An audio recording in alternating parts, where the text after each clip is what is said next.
자, 여러분 안녕하세요. 경제학장 박사입니다.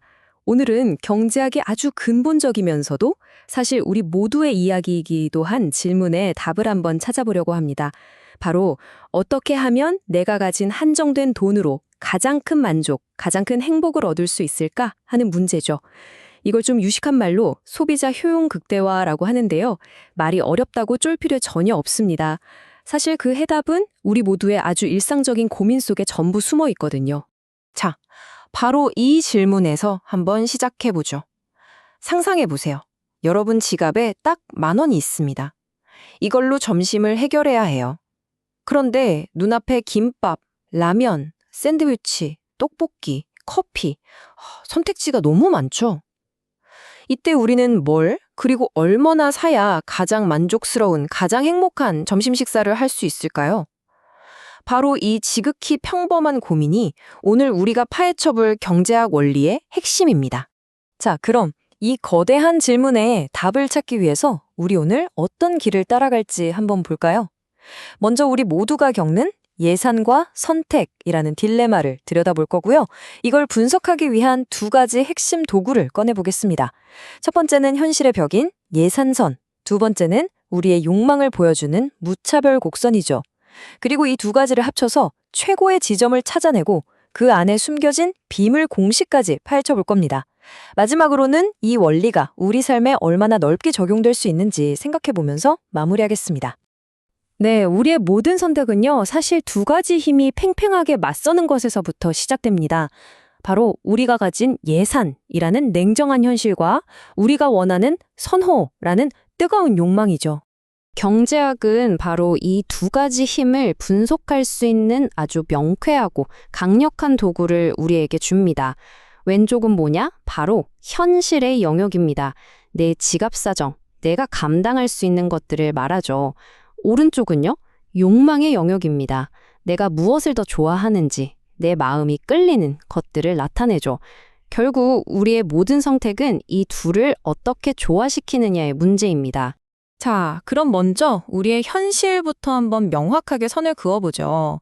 우리가 살 수 있는 것들의 경계, 그 한계를 보여주는 첫 번째 도구, 바로 예산선입니다. 예산선. 말이 좀 딱딱하게 들리지만 이거 사실 별거 아니에요. 내가 가진 돈을 몽땅 다 썼을 때 살 수 있는 상품 조합들을 그냥 쭉 연결한 선입니다.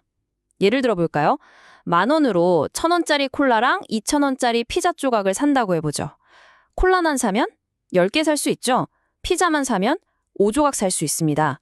혹은 콜라 2개랑 피자 4조각을 사도 딱 10,000원이죠. 이렇게 돈을 남김없이 썼을 때 가능한 모든 조합을 점으로 찍어서 쭉 연결하면 그게 바로 우리의 경제적 현실, 즉 예산선이 되는 겁니다. 오케이, 내가 뭘 살 수 있는지 그 범위는 이제 알았어요. 그럼 이제 내가 뭘 더 원하는지를 표현할 차례 아니겠어요? 우리의 이 욕망을 눈에 보이게 시각화하는 두 번째 도구, 바로 무차별 곡선입니다. 무차별 곡선은 말 그대로 차별이 없는 점들을 모아놓은 선이에요. 그러니까 이 곡선 위에 있는 어떤 점을 고르든, 예를 들어 피자 한 조각에 콜라 5캔을 먹든 피자 3조각에 콜라 2캔을 먹든 나에게 주는 행복감의 크기는 똑같다 이겁니다. 그리고 아주 중요한 특징이 있는데 이 곡선이 그래프의 원점에서 더 멀리, 더 바깥쪽에 그려질수록 더 높은 만족감, 더 큰 행복을 의미합니다. 일종의 행복 지도라고 생각하시면 돼요. 자, 그럼 이제 목표가 아주 명확해졌습니다. 우리의 미션은 뭘까요? 맞아요. 내 예산선은 넘어가면 안 되고 그 안에서 가장 바깥쪽에 있는, 다시 말해 가장 높은 수준의 행복을 주는 무차별 곡선을 딱 터치하는 거. 그게 바로 우리의 목표입니다. 이제 이 두 가지 도구를 하나로 합칠 시간입니다. 우리의 현실과 욕망이 만나는 바로 그 지점, 그 스위트 스폿은 과연 어디일까요?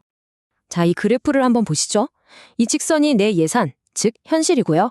여러 개의 곡선들이 제 행복 지도, 즉 욕망입니다. C나 D 같은 점들 어때요? 살 수는 있죠. 근데 돈이 남아요. 더 행복해질 수 있는데 굳이 저기 있을 이유가 없죠. 저 바깥에 있는 F는요? 아, 저기 가면 진짜 행복하겠는데 어쩌죠? 돈이 모자라요. 못 삽니다. 그쵸? 그럼 정답은 딱 하나밖에 안 남습니다. 바로 예산선과 무차별 곡선이 이렇게 살짝 스치듯 만나는 바로 저 이 지점. 여기가 바로 우리가 가진 돈으로 누릴 수 있는 최대의 행복 지점입니다. 바로 이 지점. 경제학에서는 이걸 합리적 선택의 순간이라고 부릅니다. 되게 거창하게 들리지만 사실 우리 모두가 매일 장바구니에 물건을 담을 때 머릿속에서 이 계산을 하고 있는 거예요. 우리도 모르는 사이에 말이죠. 좋아요. 이제 눈으로는 최적점을 찾았습니다. 그런데 이 지점에는 아주 간단하면서도 정말 강력한 수학적인 규칙, 일종의 비밀 공식이 숨어 있습니다. 한번 파헤쳐볼까요? 바로 이겁니다. MRSXY는 PX 나누기 PY와 같다. 이게 무슨 말이냐? 저 최적의 지점, 이점에서는요. 내 만족도를 나타내는 곡선의 기울기랑 시장 가격을 나타내는 예산선의 기울기가 정확히 똑같아진다는 뜻이에요. 정말 신기하죠? 이 소식이 왜 그렇게 대단하냐면요. 왼쪽에 한계 대체율 MRS라는 건 뭐냐면 내 생각에 피자 한 조각은 콜라 몇 개랑 바꿀 만한 가치가 있지 하는 아주 개인적이고 주관적인 가치 평가예요. 반면에 오른쪽의 가격 비율은 뭐죠? 시장이 정해준 객관적인 사실이죠. 피자 한 조각 사려면 콜라 몇 개 값을 내야 합니다. 하는. 그러니까 최고의 선택은 내 주관적인 가치가 시장의 객관적인 가치와 딱 맞아떨어지는 바로 그 순간에 이루어진다는 겁니다. 정말 아름다운 공식 아닌가요? 이 공식을 조금 더 쉽게, 더 직관적으로 풀어서 설명한 게 바로 이겁니다. 1원당 한계 효용 균등의 법칙. 와, 이름은 좀 어렵죠. 근데 뜻은 아주 쉬워요. 무슨 말이냐면 내가 피자를 사는 데 쓴 마지막 100원이 주는 추가적인 행복이랑 콜라를 사는 데 쓴 마지막 100원이 주는 추가적인 행복이 정확히 똑같아질 때 그때가 바로 최고의 선택이라는 겁니다. 만약에 피자에 쓴 돈이 더 큰 행복을 준다? 그럼 어떻게 해야겠어요? 당연히 콜라 덜 사고 그 돈으로 피자를 더 사야죠. 언제까지? 둘의 만족감이 똑같아질 때까지요. 자, 오늘 정말 중요한 개념을 알아봤는데요. 한번 깔끔하게 정리해보고 여기서 한 걸음 더 나아가는 질문을 던지면서 마무리해보겠습니다. 오늘 내용의 핵심, 딱 3가지입니다. 첫째, 우리는 언제나 욕망, 즉 무차별 곡선과 현실의 벽, 즉 예산선 사이에서 고민하는 존재라는 것. 둘째, 그래서 가장 똑똑한 선택은 내 예산선이 닿을 수 있는 가장 높은 행복 곡선과 만나는 접점에서 이루어진다는 것. 그리고 마지막 셋째, 이 접점이 의미하는 건 뭐다? 내가 쓰는 모든 돈의 마지막 1원짜리 하나하나가 전부 똑같은 값어치의 행복을 가져다 준다는 것. 바로 1원당 한계 효용 균등의 법칙입니다. 우리가 오늘 점심 메뉴 고르는 작은 문제에서 시작했잖아요. 근데 이 원리는 사실 훨씬 더 큰 문제에도 적용될 수 있습니다.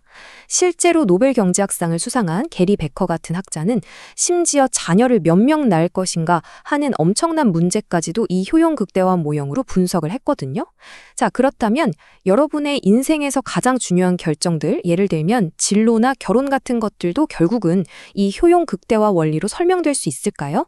이건 정답이 없는 질문입니다. 한 번쯤 깊이 생각해 보시면 정말 좋겠습니다.